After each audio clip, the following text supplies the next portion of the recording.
반가 안녕하세요. 박용덕입니다.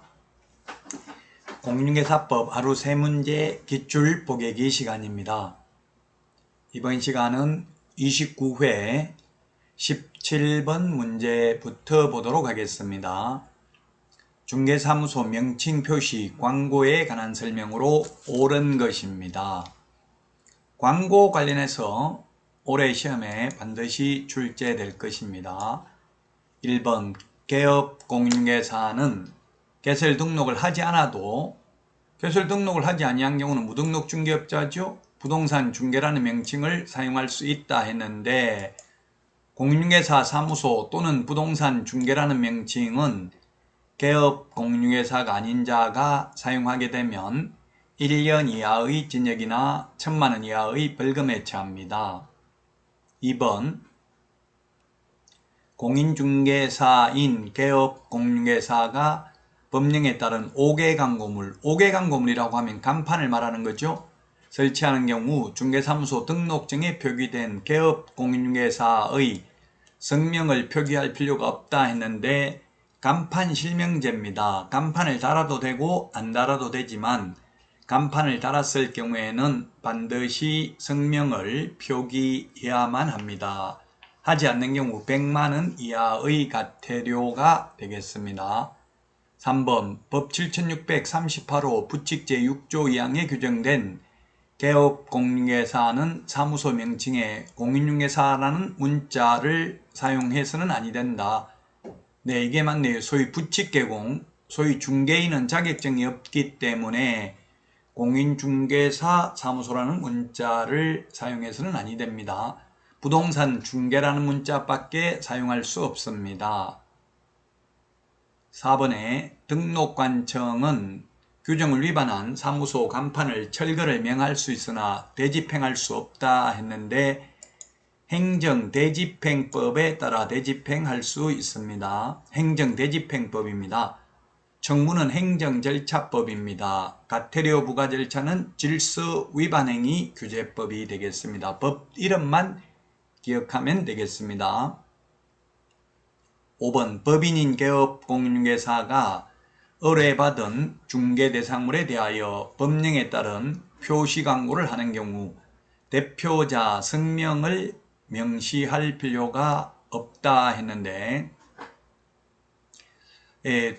표시광고하는 경우에는 성명소연 등 명시를 해야 됩니다. 성명소연 등이죠. 성명소연 등 5개를 명시해야 됩니다. 성명, 사무소 명칭, 사무소 소재지, 연락처, 등록번호도 중개사무소 등록번호지 사업자 등록번호 아닙니다. 등록번호도 명시할 필요가 있습니다. 따라서 5번도 틀렸고요. 정답은 3번이 되겠습니다.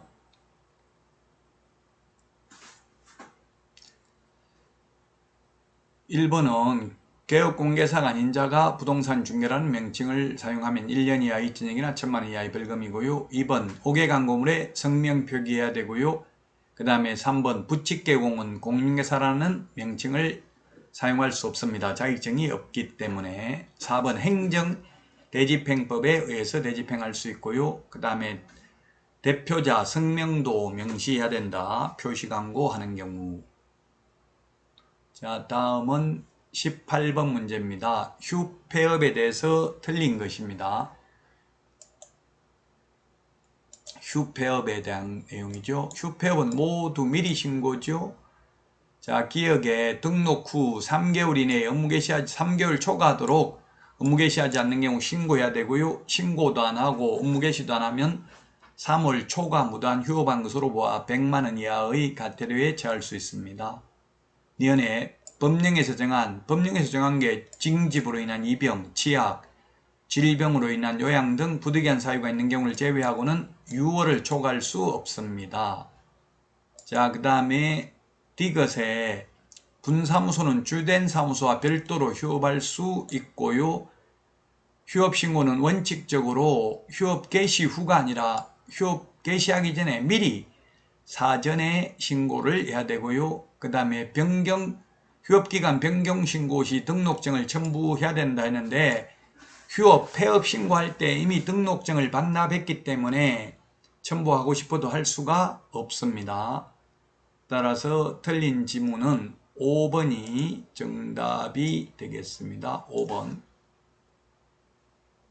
이 디귿, 리얼, 미음 요 세 개가 틀린 내용이 되겠습니다.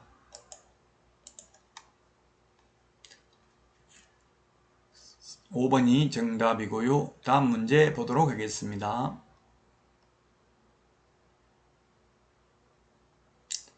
19번 문제입니다. 주택임대차 보호법 설명으로 틀린 것입니다.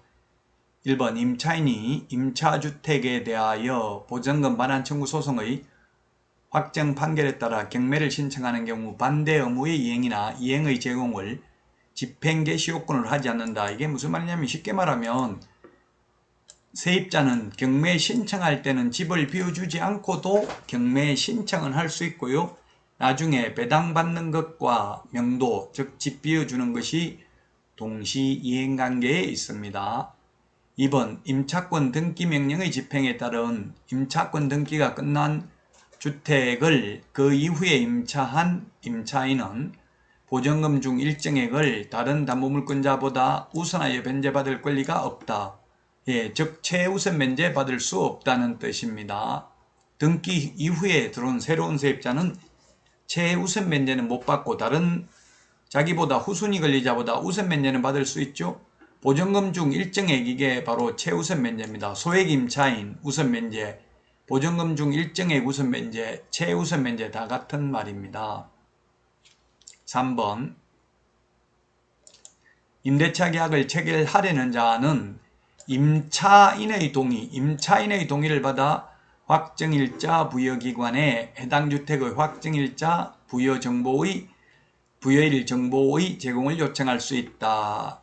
틀렸네요. 임차인 동의받는 게 아니라 임대인 동의받습니다. 따라서 3번이 틀린 정답이 되겠습니다. 임차인 동의받는 게 아니라 임대인 동의받아서 확정일자, 부여일 등의 정보 제공을 요청할 수 있습니다. 자, 그 다음에 4번 지문 보겠습니다. 임차인이 상속인 없이 사망을 한 경우 그 주택에서 가정 공동생활을 하던 사실상의 혼인관계에 있는 자가 임차인의 권리와 의무를 승계한다. 상속인이 없는 경우 그렇죠. 상속인이 있으면 상속인에게 100% 상속이 됩니다.